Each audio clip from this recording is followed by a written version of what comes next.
Takunan mo ako! Alam mo rin ang mama ko. Hindi pwede. Mamamatay tao siya. Ganun. Sige! Pareho na lang kami.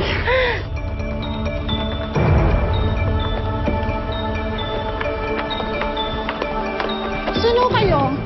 Sino magpapasok sa inyo? Ay, bobita sa longga ang mga guard niyo, te. Asan si Margot? Mamatay ka na rin.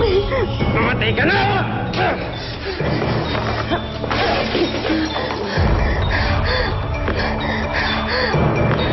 Tulong! Tulong!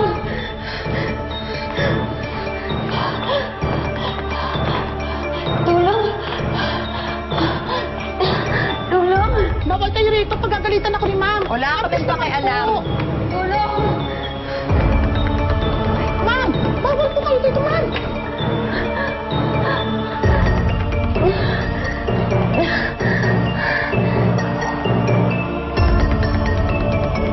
Ma'am, bawal po pumasok.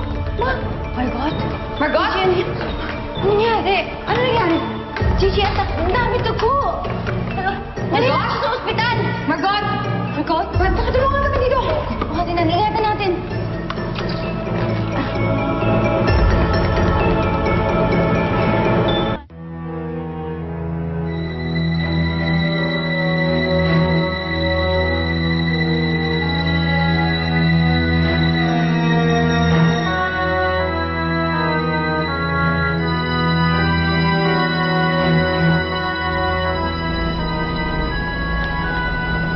Luisa.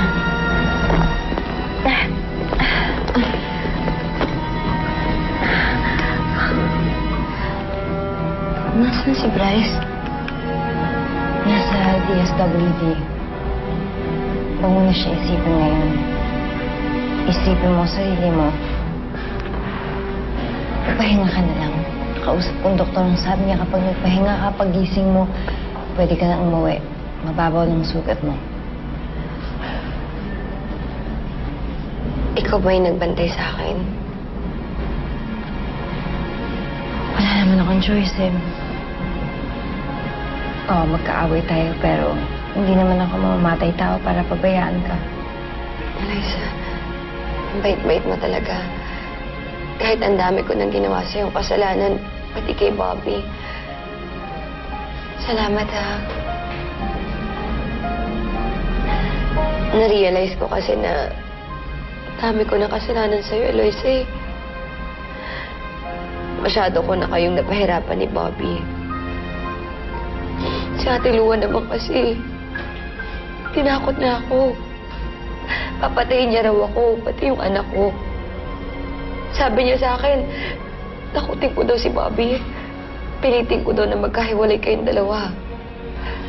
Eloise, takot na takot ako nun. Hindi ko alam kung anong gagawin ko. Ginawa yun ni Ate Lua? Oo. Ibig sabihin, Oo, Eloisa. Siya yung may kasalanan ng lahat. Kaya nung nasigurado ko na nasa kulungan siya, bahala ko talagang kausapin kayong dalawa ni Bobby. Kaso hindi ko alam eh. Nahihiya ako. Natatakot ako. Kasi alam kong hindi niyo ako pakikinggan eh. pero Margot, bakit mo kukunin si Bobby para tumistigo laban kay Ate Lua? Alam mo naman hindi niya kaya yun eh. Si Bobby? Hindi ko gagawin yun. Alam ko naman na hindi kakayanin yun ni Bobby. Hindi niya kakayanin yung pressure doon. Isa pa, ayoko na mapahiya si Bobby sa harap ng maraming tao. Napamahal na siya sa akin eh. Dahil sa pamilya ko rin siya.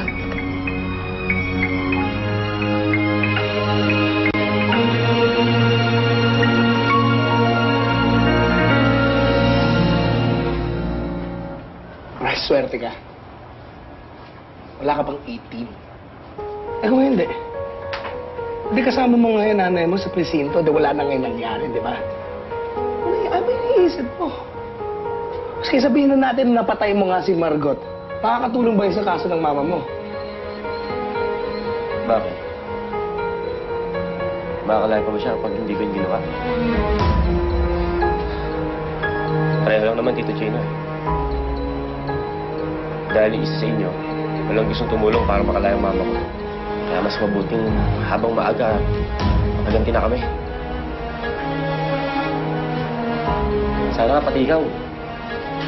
Maganti ako eh. Bryce, huwag kang bastos, ha? Sinasabi mo nag-a-aksaya kami ng panahon dito. Tinutulungan ka na namin, ha? Kalma lang, Chino, kalma lang. Bakit bang init ng ulo ng mga tao ngayon 2014, ha? Bryce, pamangkin pa rin kita. Pamilya tayo. Dito nga kami, oh. Tinutulungan ka na. Tinutulungan ka namin. Kaya nga kami nag-aalala, eh. Hindi ka ganito, eh. Pero kung ayaw mo makinig, ayaw mo magpatulong, edi aalis na lang kami. Dito ka na lang, di ba? Ate Gino, sana po hindi ito makarating kay mama. Ginawa ko kasi mag-alala siya sa akin.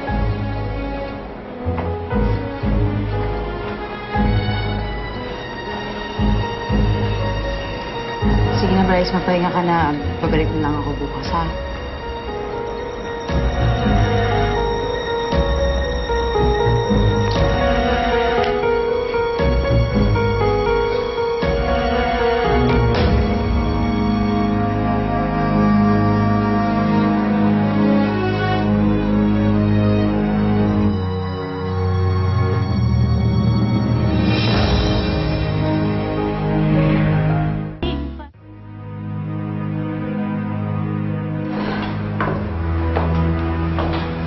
Si Bobby. Ayun, nakatulog na kakaintay. Grabe, nakakapagod naman yung araw na to. Ang dami nangyari. Ako, girl, sinabi mo pa. Nakakaloka talaga. Hindi na ako magbaliwag Bulacan. Kilala ko si Bryce, eh. Hindi niya magagawa yun kahit kailan. Hindi ako maniniwala na nagawa niya yun. Siyempre, kukonsensya no, di ba? Kung nakita mo lang paano siya lumapit sa akin, eh. Maging mabuti na ang lagay ni Bryce. Mabuti na lang, hindi niya napuruhan si Maricot. Dahil mababa lang yung sugat niya sa saksak. Eh, kanina, nakausap ko siya. Nagsasorry siya sa akin. Ang sabi niya, kaya lang daw niya nagawa lahat ng kay Bobby dahil tinakot lang daw siya ni Ate Lou.